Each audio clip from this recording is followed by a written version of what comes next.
What's going on, boys? Thanks to our patrons and Fiverr customers, subscribe to our Patreon free for behind the scenes stuff. Arm yourselves, typology stuff. I was contemplating the crucifixion, the full version, and I was wondering why INFJs are what they are. And I realized some things, and they're all matrix related. In terms of quadrant, they're betas, now they're blue pilled. It just keeps getting worse for this type.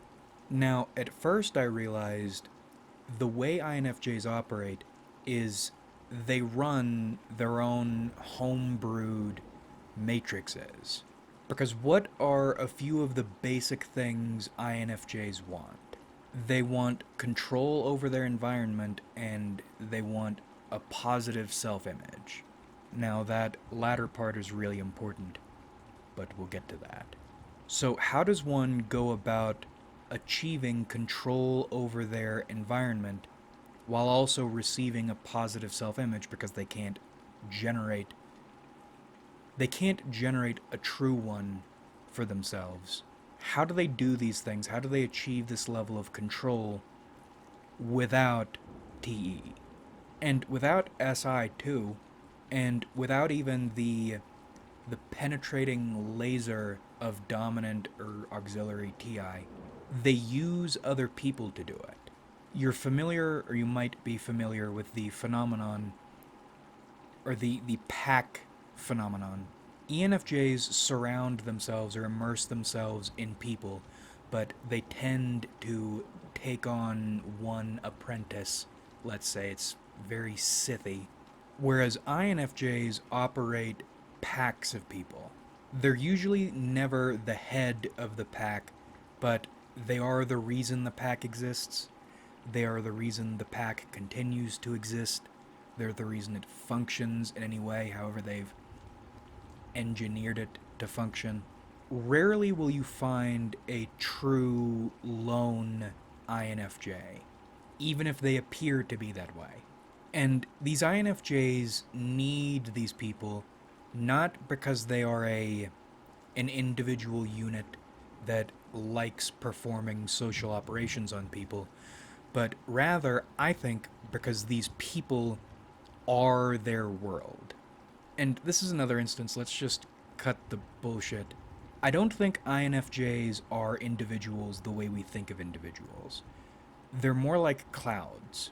A normal human being is like a membranous sac, like a single-celled organism with loose walls. Stuff goes in, stuff goes out, but they are one discrete, with the DISCRETE, discrete. I've been using that word wrong for most of my life.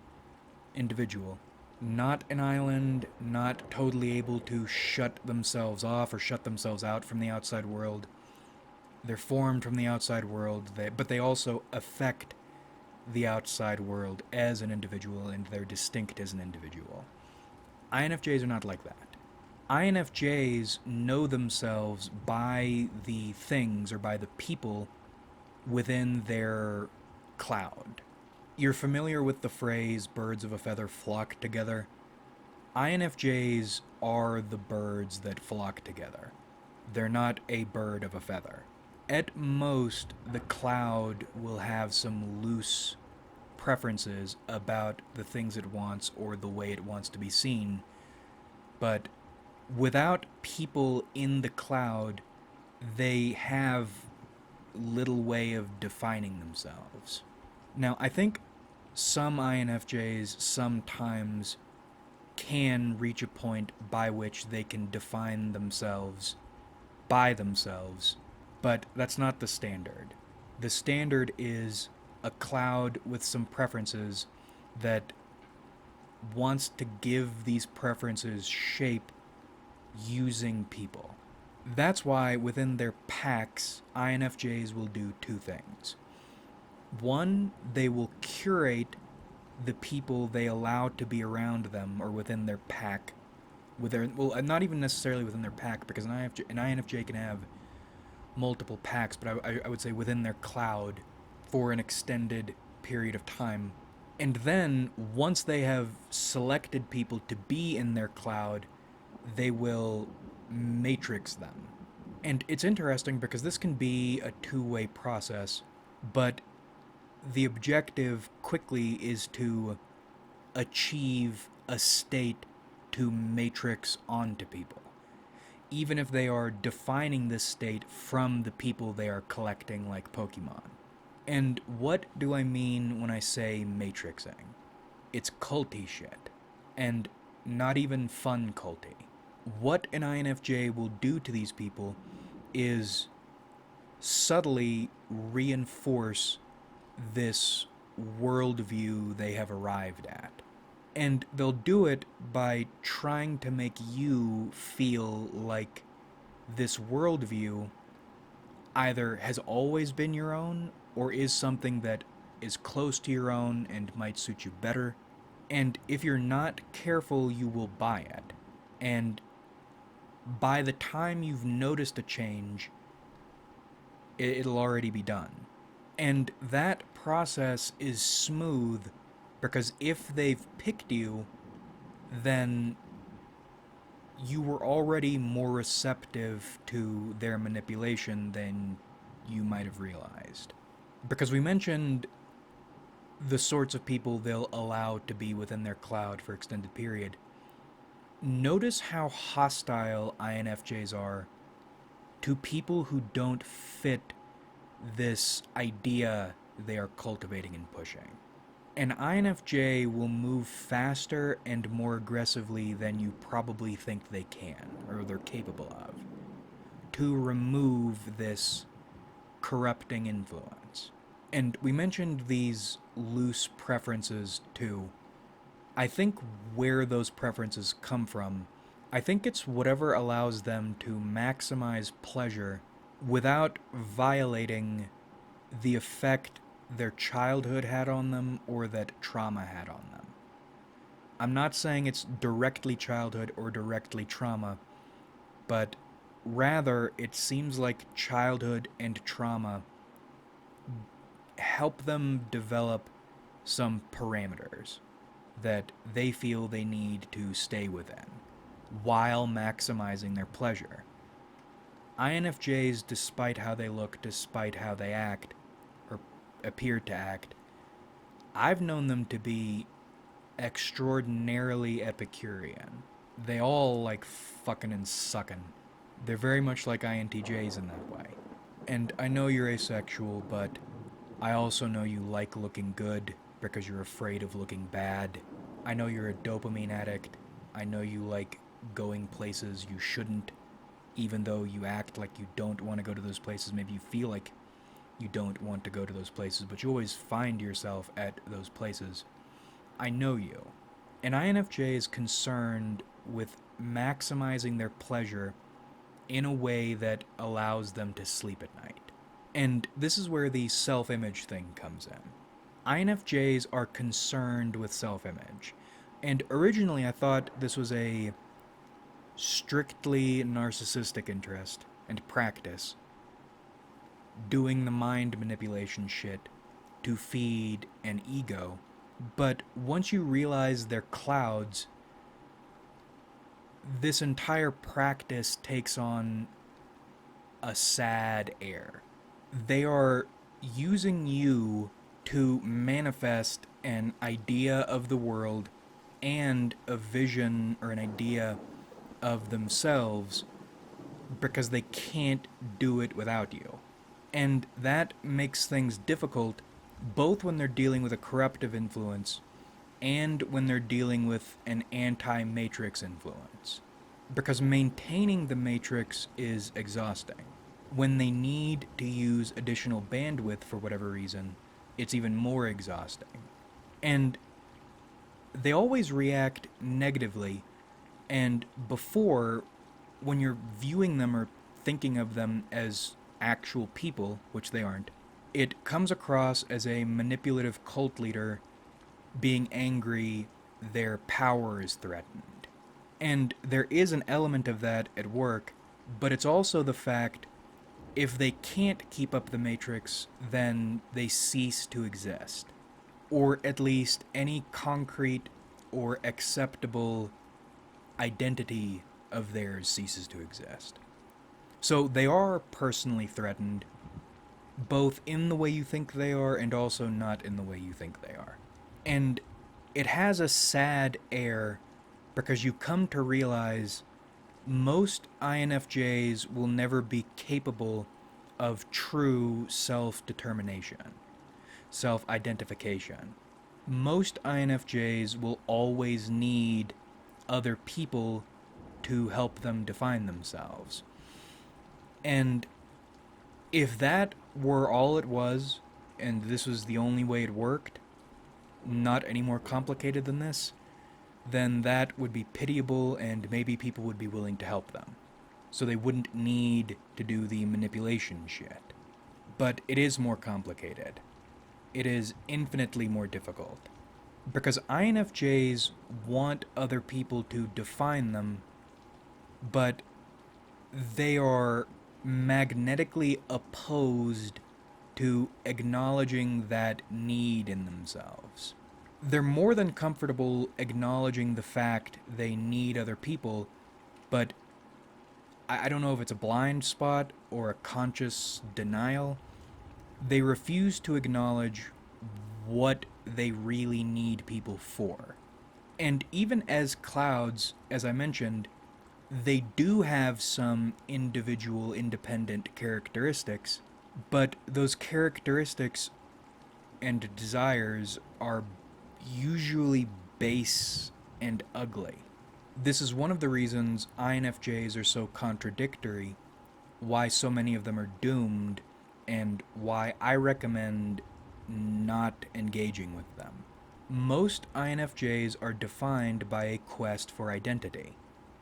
But, and maybe this has to do with critic FI, either they are incapable of or they refuse to take the very first independent step on their own. I want to know myself, but I am on a level I can't even put into words, afraid of knowing myself even a little bit. That's why even with, let's say, advanced but not high level INFJs, the ones who have broken out of this, they all feel phony. I mean, they're very good at selling it, but if you're looking at it, and maybe this probably helps if you're a TI Dom, INTPs and ISTPs can often do it without training, you recognize the sales pitch they are giving you about the person they are and the world they live in or the world they want to live in, and what they actually are and the world they actually live in, and demonstrate they believe in with their actions, is full of serious discrepancies. Discrepancies so serious you wonder how other people don't notice them. Which begs a really big question. Do they know about these discrepancies? I think some of them do and some of them don't. And the ones who don't know are better at seeming like normal people. Ironically. Because with the ones who do know, there is an air of desperation about them. They need you to believe in them, so they have an identity to believe in that they've sold you, but you've also generated for them, that they can occupy themselves with, soothe themselves with, instead of confronting the them they know themselves to be. Otherworldly levels of existential anxiety in them. And these people are on a collision course with reality. At some point, they will be forced to confront what they are, and then either to break down or to reconcile their nature, and oftentimes just try to repeat the process, the same process that just failed them, do it again, and then again. It's madness. And then maybe, occasionally, you get a few who have some revelation and are able to begin breaking themselves out of it. the matrix escaping itself, or maybe just figuring out how to operate in a more sustainable way. And this is very often where the INFJ door slam comes from. Popular INFJ discourse treats this door slam as if it's this ultimate last resort built up over years. And that's not the case at all. I mean, it can be, usually only because it takes Joe Dipshit, their buddy, that long to realize there is something wrong with them and then finally to call them on it. But it's that recognition and calling that triggers it. You can get door slammed by an INFJ in a day. All you need to do is tell them about themselves factually. And it's interesting because, again, INFJs act like this is a defensive measure, but I've been door slammed by a lot of INFJs over the years, and it usually happens when we get to that telling them about themselves phase. But they always push. They will push you to that point if you aren't buying into their program, and it's like they are asking you to shoot them in the stomach repeatedly. They don't leave you many options. Because that's the other thing, they get ugly with it pretty quickly. It's like they are daring you to do it. And then you do it, and they're surprised somehow. This is one of the many reasons I don't recommend you deal with INFJs. If you are someone who vibes with this channel. Because if you do, then the programming won't work on you, and they will push you into ugly situations. With them, almost universally, they cry out as they strike you. And this is also why you should stay suspicious of INFJs if you are interacting with them, but frankly, you should be suspicious of everybody. If you're getting along with someone a little too well, you may want to deploy some disruptor flares. You probably have an anomaly in your midst. That's another thing I'm learning about life. This isn't strictly related to MBTI, but this is a little fucked up. I think if you want connections that have any chance of lasting, you should not be looking for people you totally agree with and get along with. This doesn't mean go out and meet your enemies and try to befriend them or some shit, but some tension, some friction, especially if it agitates you, is actually a good sign. Someone you can't be totally honest with. Someone who you have some basic disagreement with.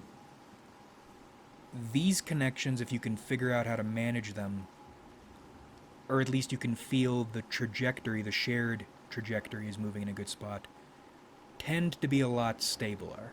It's a natural boundaries creator, and can you call a person your friend if you have no boundaries between you two?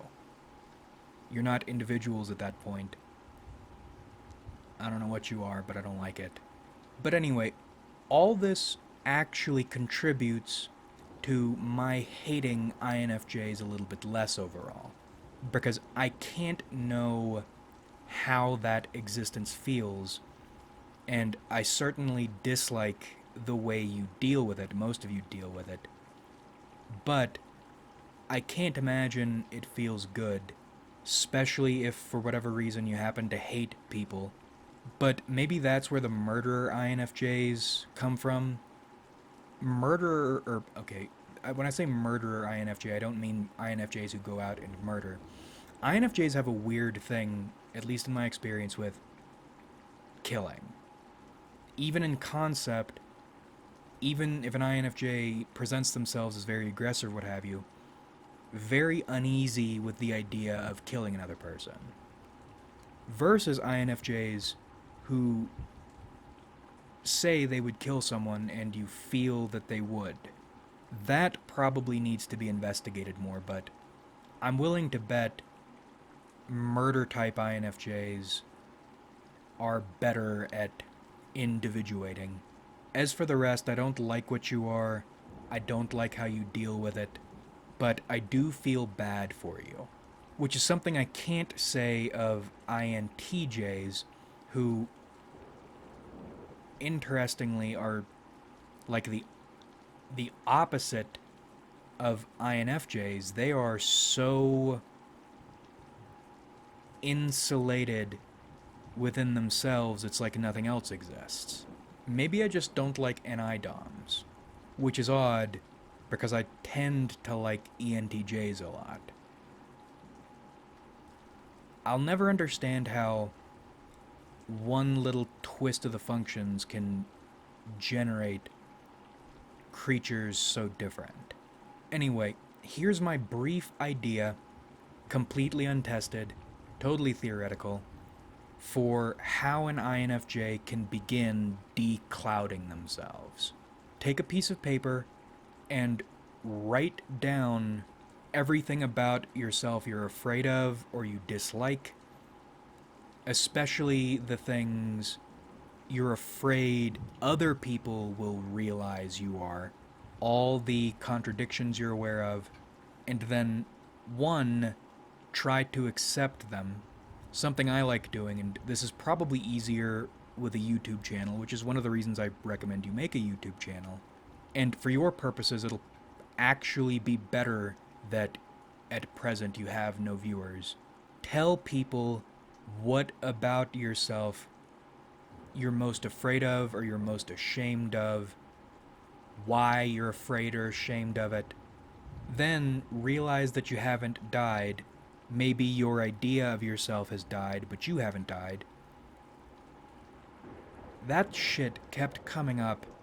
One commenter wrote, "Despite everything, it's still you," which, and I mentioned it in the notes, I was having a bad moment when I read that and it smacked me in the face and I felt better.